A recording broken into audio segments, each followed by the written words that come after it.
একটু সময় পেয়ে বুগলি রান্না করছি। বুগলি মানে কলার ভেতরের যে হোয়াইট পার্টটা থাকে সেই স্টেমটা দিয়ে রান্না হচ্ছে। অনেকে অনেকভাবে রাঁধে, কিন্তু আমি চাইছি একটু অন্যরকম করতে।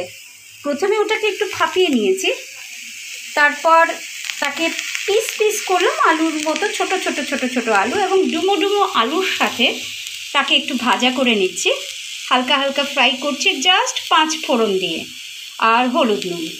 এরপর আমি এতে দেব, এখনও তৈরি হচ্ছে, যেহেতু পুরো তৈরি হয়ে কমপ্লিট হয়নি তাই প্রিপারেশন চলছে, কড়াতে আছে, এখন পর্যন্ত নাড়াচাড়া করছি। তারপর তাতে আমি একটু তিল বাটাও দিতে পারি, পোস্ত বাটাও দিতে পারি, সে মতো করেও খেয়ে দেখতে পারি। দেখুন না কীরকম লাগে, নতুন টেস্ট। এবং চিচিঙ্গা করেছি আর একটু পোলাও করেছি, তো সেটাই আপনাদের সামনে দিচ্ছি আজকে কিচেনে, শিব বাবাস কিচেন, ওম স্বরাজ কিচেন। এই কিচেনের নাম হচ্ছে ওম স্বরাজ কিচেন। তাই এই কিচেন থেকে বিভিন্ন রকমের রান্না করে থাকি, যেগুলো সবার সাথে শেয়ার করতে চাই আনন্দের সাথে। এই কারণে, কারণ প্রত্যেক রান্নার কিছু না কিছু ইউনিকনেস আছে প্রত্যেকের।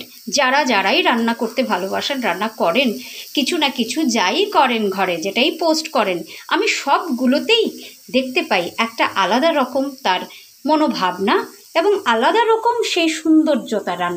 রান্না তো একটা ক্রিয়েশন, সেটা মনের ভেতর থেকেই আসে। কি রান্না করলে কি ধরনের টেস্ট হবে, কি রান্না করে কি টেস্টের খেতে পারলে বা খাওয়ানো যেতে পারলে যে লোকের খেয়ে কীরকম লাগলো, ভালো লাগলো না, ঠিক ওই টেস্টটা হলো, তাহলে কি হয়, একটা নতুন কিছু তৈরি হয়ে যায়, ক্রিয়েশন হয়ে যায় রান্নার মধ্য দিয়ে। তো এটা খুব আলাদা আনন্দ পাওয়া যায়, কারণ রান্নার প্রত্যেকটি সামগ্রী দেখুন প্রকৃতির থেকে পাওনা। আমি সেই প্রকৃতির পাওনা জিনিসটাকেই একটা নতুন করে সৃষ্টি করছি, বা আমরা যারাই রান্না করে থাকি সেটা আমরা সৃষ্টি করি। একটা আলু সেদ্ধ অপূর্ব টেস্ট হয়, কিন্তু আলু সেদ্ধটাকে আমরা বিভিন্নভাবেও করতে পারি, যার যেরকম মনে হতে পারে। তো সেটাই একটা ইনভেনশন এবং ক্রিয়েশন। দেখার জন্য থ্যাংক ইউ, সঙ্গে থাকুন, আরও কিছু দেখবেন, আরও কিছু নিয়ে আসবো বন্ধের দিনে।